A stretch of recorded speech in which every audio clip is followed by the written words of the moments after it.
consequências do pecado que se multiplicou sobre a face da terra.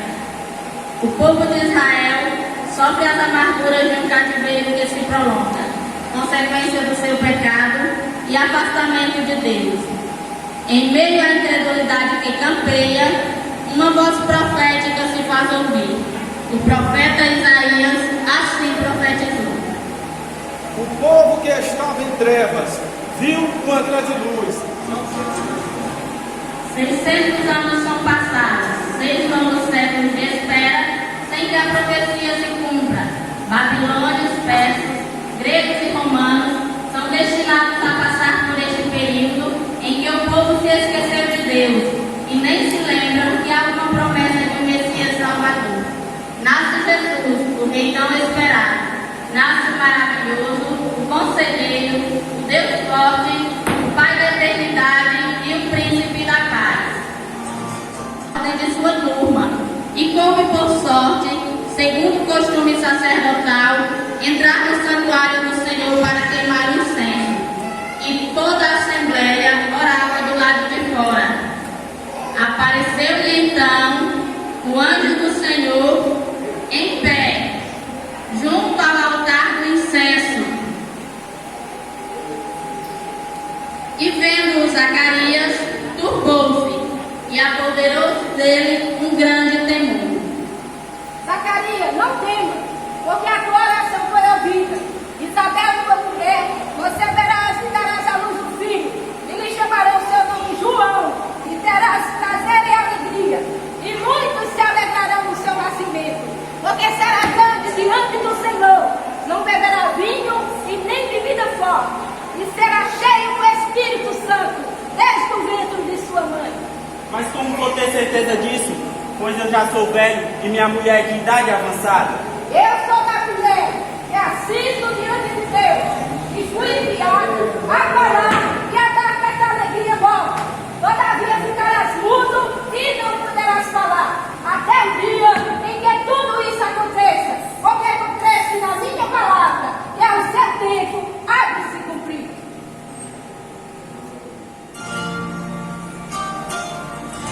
E o povo estava esperando Zacarias no templo do lado de fora e se admirava que tanto se demorasse no santuário. Zacarias está demorando? O que está acontecendo? Mas saindo ele, não lhes podia falar, e entenderam que tiveram uma visão no templo, e falava por acenos, e ficou mudo.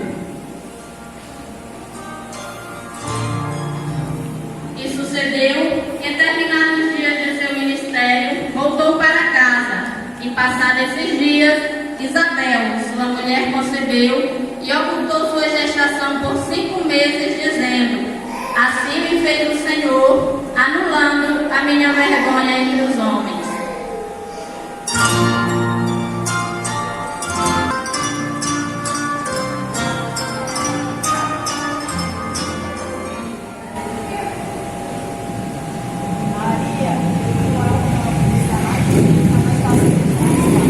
Sim, minha mãe, aqui está a sexta. E no 6º mês, o anjo Gabriel foi enviado por Deus a uma cidade da Galiléia chamada Nazaré, a uma virgem desposada com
o anjo ausentou-se dela.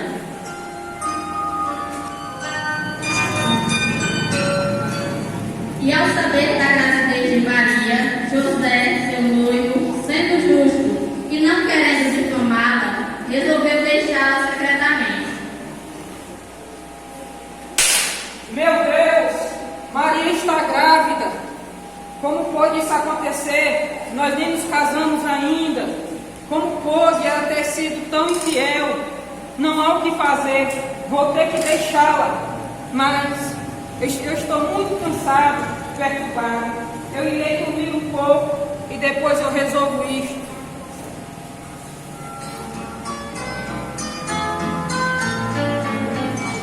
E enquanto ponderava nessas coisas, adormeceu. E apareceu o anjo do Senhor junto a ele, dizendo: José, filho de Davi, não temas receber Maria tua mulher, porque o que dela está gerado é do Espírito Santo. Ela conceberá e darás à luz um filho, e lhe chamará o seu nome Jesus, porque ele salvará o seu povo dos seus pecados.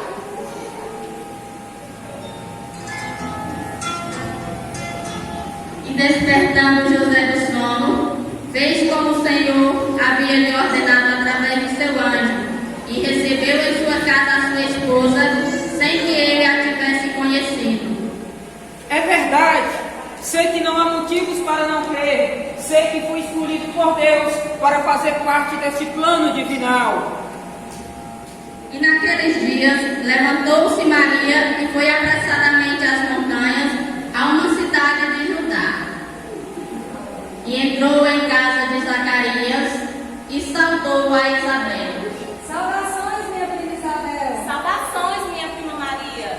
E Isabel foi cheia do Espírito Santo e exclamou: Bendita és tu entre as mulheres, e bendito é o fruto do teu ventre, de onde me provém a honra de vir até mim, a mãe do meu Senhor, pois assim que a voz da tua saudação chegou aos meus ouvidos, a criança se estremeceu de alegria em meu ventre. Bem-aventurada és tu, Maria, que crestes, pois onde se cumprir as coisas que da parte do nosso Senhor te foram ditas. A minha alma engrandece ao Senhor, e o meu espírito se alegra em Deus, meu Salvador, porque visitou esta tua pobre serva, e desde agora todas as nações me chamarão bem-aventurada, porque fizeste maravilhas, porque em mim fizestes maravilhas, e as tuas misericórdias duram de geração em geração aos que te temem.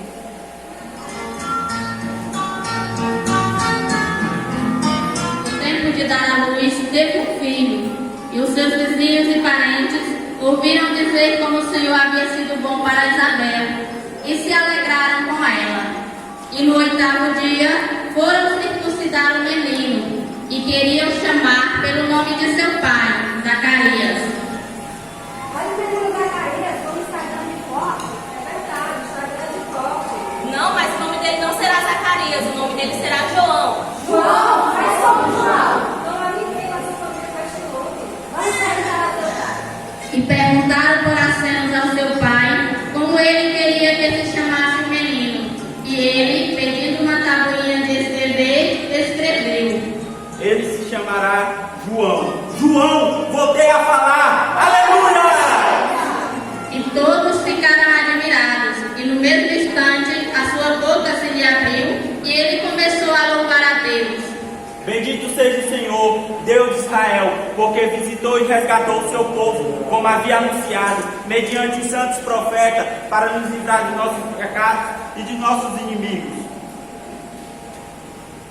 E tu, ó menino, serás chamado Filho do Altíssimo, pois irá à frente do Senhor para preparar-lhe um caminho, anunciando ao seu povo salvação e perdão dos pecados.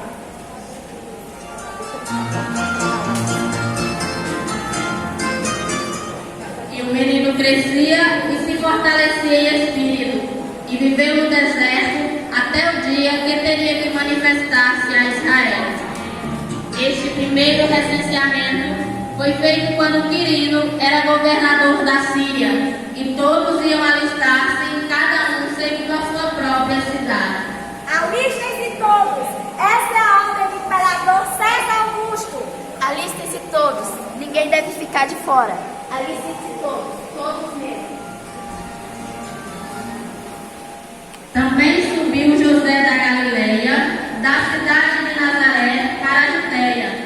cidade de Davi, chamada Belém, por ser ele da casa e família de Davi, para visitar-se com sua esposa Maria, que estava grávida.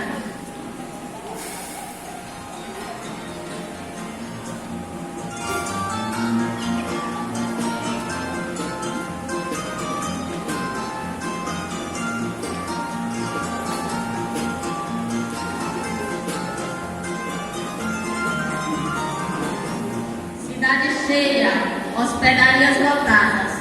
José e Maria haviam caminhado durante todo o dia, procurando um lugar onde pudessem se hospedar. Depois de muito procurarem, enfim, avistaram mais uma possibilidade.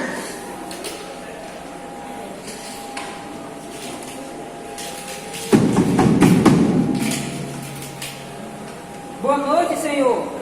Tem lugar para dois, hospedagem para dois? Minha esposa está grávida. Não temos, estamos lotados. Mas, Senhor, minha esposa, ela está para dar à luz. O Senhor não tem lugar para dois? Não temos. Eu já te disse que estamos lotados. Que gente mais chata. Não deixa a gente nem ganhar dinheiro direito. Meu Deus. A gente quer trabalhar, mas não deixa. Desculpem as grosserias do meu marido. É que não há mais lugar. Está tudo cheio. Mas, senhoras, um cantinho para a gente passar a noite. Minha esposa está a ponto de dar à luz. Nós queremos só um cantinho. Bem, lugar confortável nós não temos. Só tem a hospedaria, onde os viajantes guardam os cavalos. Não é muito confortável, mas eu acho que por uma noite deve servir. Mas nós aceitamos. Venham comigo.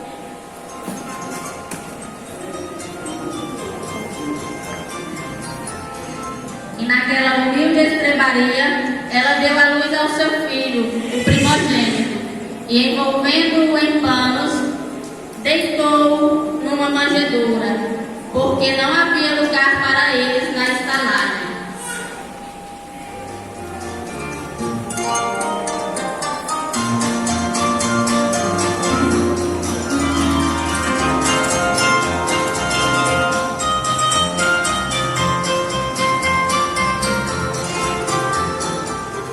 Ora, havia naquela mesma comarca pastores que viviam nos campos e guardavam seus rebanhos durante a vigília da noite. E o anjo do Senhor desceu onde eles estavam, e a glória do Senhor tomou todos os arredores, e ficaram tomados de grande temor. E o anjo lhes disse: Não tem mais. Eis que vos trago novas de grande alegria.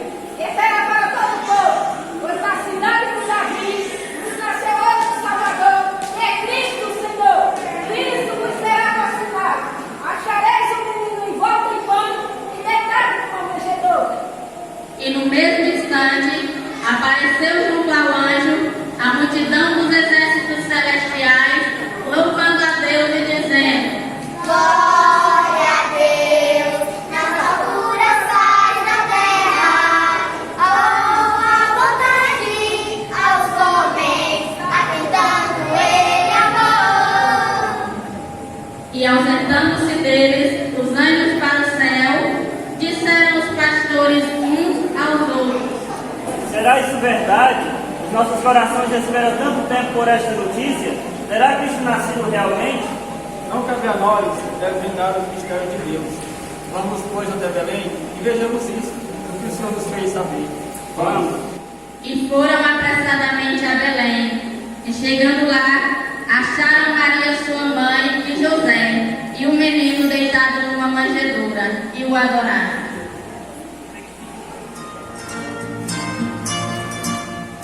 E saindo de lá, divulgavam a todos o que os anjos lhes fizeram saber. E falavam do menino, e ouviam todos, e se admiravam dessas coisas. Maria, porém, guardava tudo no seu coração. Tendo, pois, Jesus nascido em Belém da Judéia, no tempo do rei Herodes, eles que vieram magos do Oriente a Jerusalém, e perguntavam: onde está aquele que é nascido rei dos judeus? Porque vimos a sua estrela no Oriente e viemos adorá-lo. E o rei Herodes, ouvindo isto, perturbou-se, e com ele toda Jerusalém.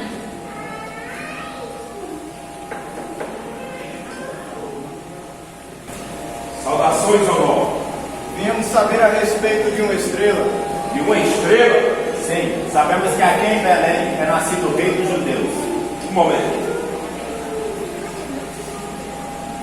Majestade, aí fora que os nobres querem saber a respeito de uma estrela. De uma estrela? Faça-os entrar. Bem, ele vai receber.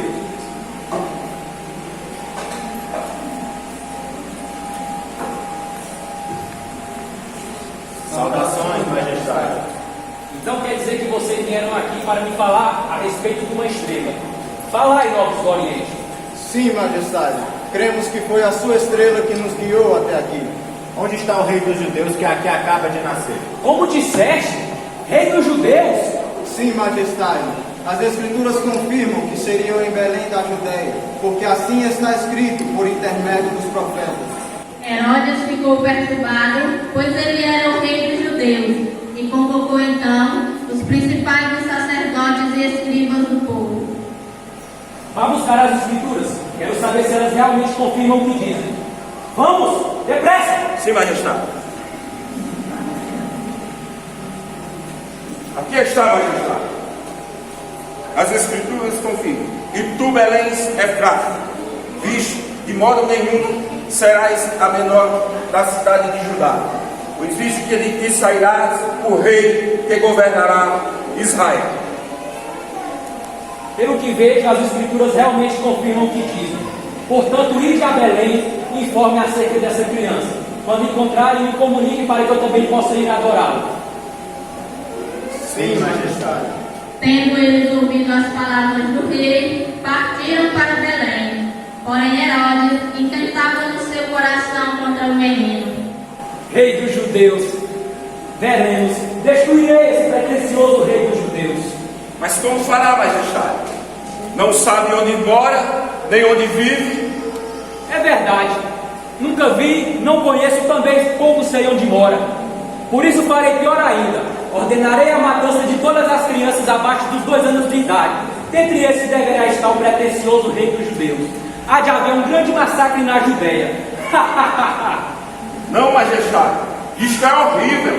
Horrível? O que tenho eu a ver com isso? Eu quero mesmo é destruir esse reizinho. Quero ver se ele suportará o meu massacre infernal, o meu massacre sanguinário. Rei dos judeus, veremos. E eis que a estrela que os magos tinham visto foi precedendo-os até chegar sobre o lugar que estava o menino.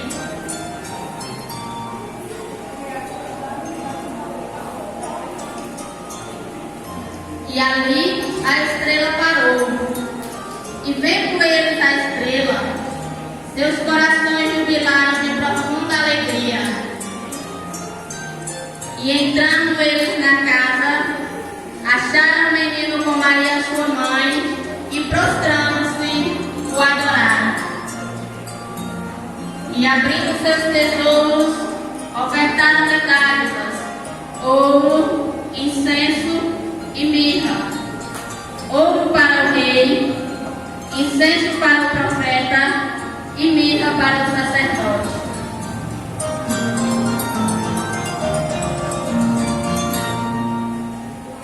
E saíram dali, cheios do Espírito do Senhor e de júbilos, e foram advertidos pelo anjo do Senhor que não retornassem a Herodes, mas voltassem para sua terra por outro caminho, pois Herodes queria matar o menino. E tendo eles saído dali, eis que o anjo do Senhor apareceu a José em sonhos e disse-lhe: José, filho de Davi, levanta e toma o menino e a sua mãe e foge para o Egito e fica lá até que eu te diga, porque Herodes há de procurar o menino para matar.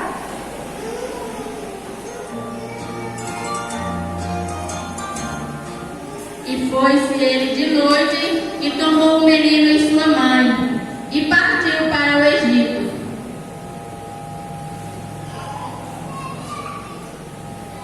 E ficou lá até a morte de Herodes.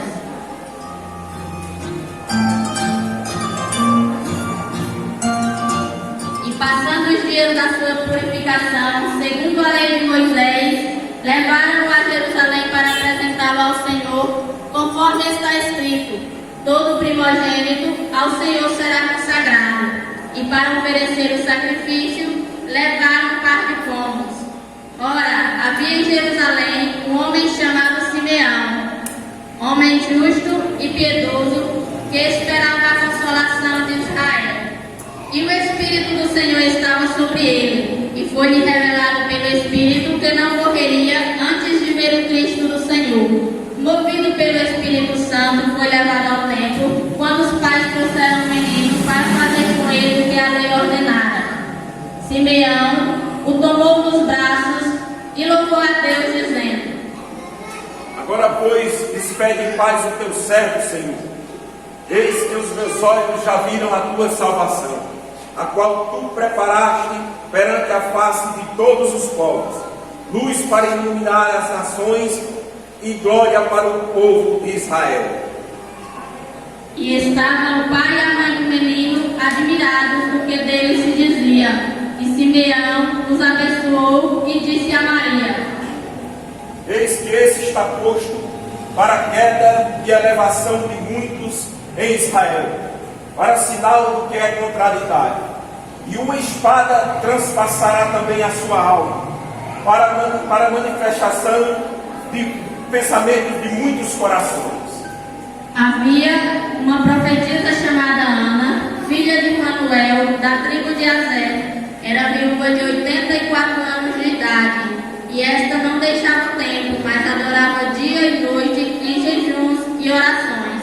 E chegando naquela hora, dava graças a Deus e falava a respeito do menino a todos que esperavam a redenção de Jerusalém. Esse é o Filho de Deus, o Messias prometido, o Salvador da humanidade. E foram-se, e o menino crescia e se fortalecia em graça diante de Deus e dos homens. A mais bela história de Natal de todos os tempos, pois este é o verdadeiro Natal, que começa na manjedoura e vai até o Calvário, onde Cristo entregou-se por nós para nos trazer vida.